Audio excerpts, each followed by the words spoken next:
Selamat datang di Novel Story, channel yang menceritakan novel berjudul Aku Bukan Menantu Sampah. Jangan lupa subscribe dan like. Sekian dari Mimin, silahkan menikmati ceritanya ya.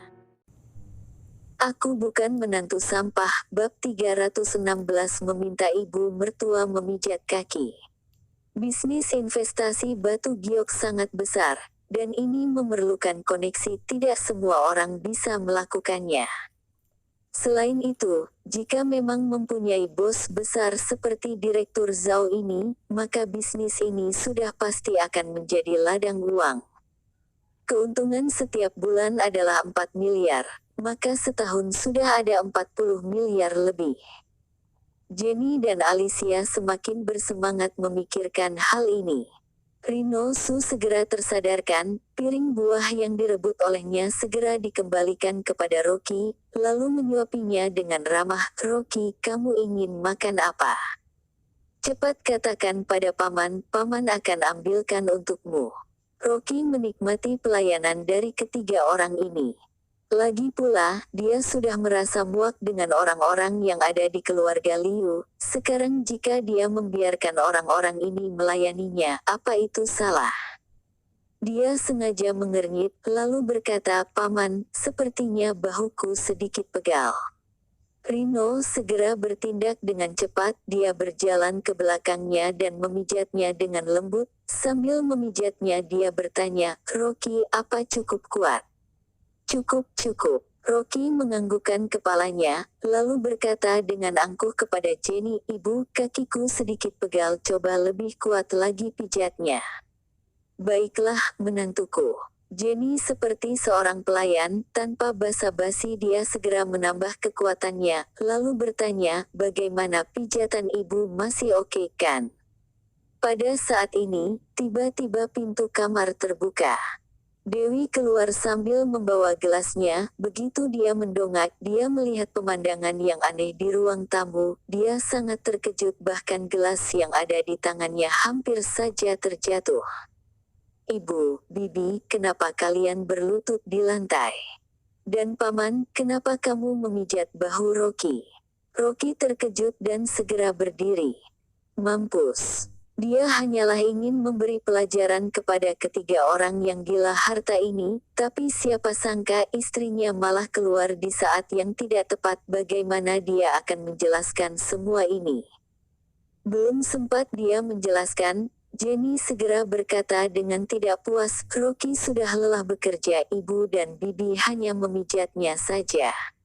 Dewi masih belum sepenuhnya tersadar, dia berkata dengan terbata-bata, "Kalau begitu, kalian juga tidak harus berlutut seperti ini." "Dewi, cepat kamu pijat Rocky di kamar." Jenny memerintah, "Jika kamu masih marah dengan Rocky, itu berarti kamu membuat ibu marah." Dewi akhirnya sadar, dia melirik Rocky dengan sinis, lalu berkata, "Masuk kamu, ada yang ingin aku bicarakan." "Ibu, aku masuk dulu," ucap Rocky segera. Suasana di ruang tamu ini sungguh sangat canggung. Dia segera berjalan ke kamar, lalu terdengar bisikan Jenny dari belakang, "Putriku, baik-baiklah kepada Rocky." Begitu masuk ke kamar, Rocky segera mengunci pintu dengan perasaan tidak tenang. Dia mendongak lalu melihat Dewi dengan wajah dinginnya, seperti sedang menyambarkan petir ke arahnya. Rocky pun ketakutan melihat tatapannya, lalu segera berkata, "Dewi, tadi aku memberikan bisnis 40 miliar kepada ayah, jadi ibu dan bibi. Aku tidak menanyakan hal ini." Dewi memotong pembicaraannya, lalu bertanya dengan dingin, "Jujur padaku, apakah kamu dan Direktur Zhao dan juga para mafia penguasa bawah tanah berbisnis di kota Babel?" "Apa?" Rocky terkejut untuk sesaat. Melihat dia yang terkejut seperti itu, Dewi mendeham dengan sinis, lalu berkata, "Aku sudah tahu. Bukan sudah memberitahumu, jangan berinteraksi dengan para mafia itu, kenapa kamu tidak mendengarnya?" Rocky tahu dia telah salah paham, lalu tersenyum dengan pahit, "Istriku, aku benar-benar tidak melakukannya." Itu batu mulia yang bernilai ratusan miliar. Apakah mungkin Direktur Zhao bisa begitu yakin menyerahkannya padamu? Dewi sama sekali tidak mempercayainya. Menurutku, batu mulia ini pasti didapat dengan cara yang tidak benar. Jika tidak, kenapa tidak berani memperlihatkannya? Barang senilai ratusan miliar kini bagaikan tumpukan sampah di dalam villa, bahkan tanpa dijaga oleh siapapun. Bagaimana mungkin? Dia semakin yakin bahwa asal-muasal batu ini tidak benar. Selain itu, dia juga mempunyai perusahaan, dan dia sudah terbiasa dengan hal yang tidak berani diungkapkan ke publik seperti ini. Oleh karena itu, dia sedikit mengetahuinya. Ketika bisnis gelap semakin besar, maka hal tidak baik juga semakin banyak menghantui bosnya, dan ini tidak bisa dipungkiri. Dewi mengangkat kepalanya dan berkata dengan sinis, pokoknya, kamu harus segera kembalikan batu mulia ini kepada Direktur Zhao, sebisa mungkin untuk tidak berinteraksi dengannya. Dan kontraknya yang senilai 40 miliar itu, kita tolak saja. Dia sudah pernah bertemu dengan Bibi Rocky, dan dia juga sudah pernah melihat sekelompok pengawal dengan pakaian serba hitam di hotel waktu itu, ditambah lagi dengan keluarga Lin yang begitu rumit. Dia semakin yakin bahwa keluarga ini memiliki hubungan dengan para mafia bawah tanah itu. Melihat dia memiliki kesalahpahaman yang begitu mendalam, Rocky lagi-lagi tidak bisa menjelaskan dengan jelas. Dia hanya bisa berkata, tenang saja, kontrak yang ditandatangani ayah dan Direktur Zhao adalah bisnis yang bersih. Saat ini ibu begitu bahagia. Jika kamu tiba-tiba mengatakan membatalkan kontraknya, ibu pasti tidak akan senang. Lagi pula toko barang antik milik ayah juga tidak berjalan dengan lancar. Tidak ada salahnya membiarkan ayah sedikit merasa tenang. Dewi mulai berpikir, dia tahu Andrew selalu berangkat pagi pulang malam. Dia benar-benar fokus dengan tokonya, tapi bisnisnya tidak berjalan dengan baik, bahkan mengalami kerugian.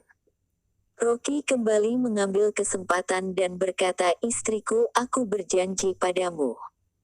Jika kamu menemukan sesuatu yang salah saat aku sedang berbisnis dengan Direktur Zhao, aku akan menghentikan kerja sama kapan saja. Dewi juga mulai tersentuh dengan perkataannya. Selain itu dia juga tahu bahwa ratusan miliar itu juga merupakan investasi dari Direktur Zhao kepada perusahaan. Akhirnya dia menghelakan napas, lalu berkata dengan pelan, baiklah kalau begitu. Melihat dia tak lagi marah, Rocky segera mengambil kesempatan untuk menggandeng tangannya, lalu berkata, istriku, mengenai kesalahanku kepada ibu, aku berjanji tidak akan mengulanginya lagi. Dewi berkata dengan kesal, barusan ibuku sudah mengakuinya, kalau itu murni dia jatuh sendiri. Aku juga tahu ibuku sangat tidak masuk akal, tapi bagaimanapun juga dia sudah berumur, kamu jangan berdebat dengannya. Aku mengerti. Hati Rocky sangat senang, dia menghelakan napas lega. Sepertinya masalah ini telah berlalu. Tapi, mengenai tendangannya kepada Jenny, Rocky sama sekali tidak merasa bersalah.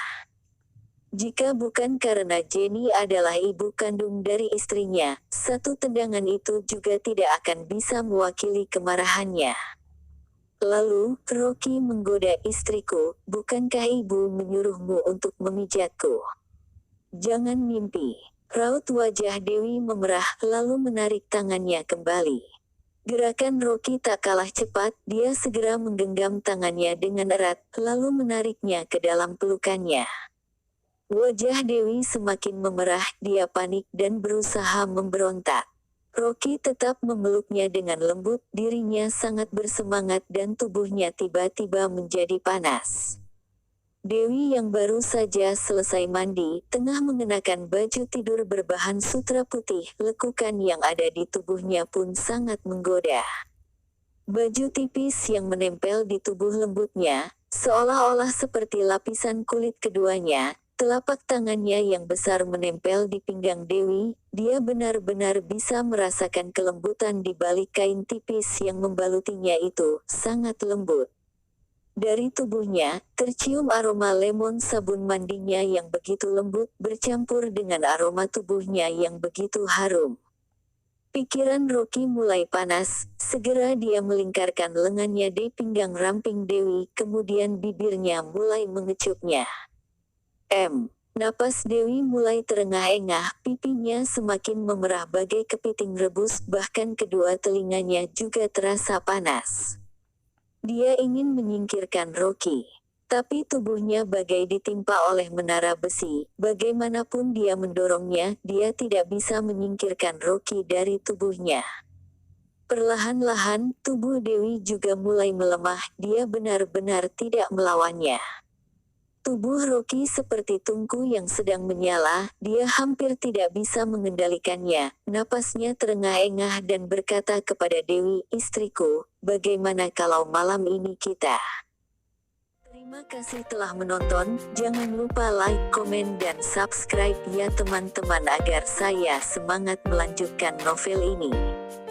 Jika ada yang kurang baik silahkan komen di bawah agar saya memperbaikinya. Sekian dan terima kasih ya.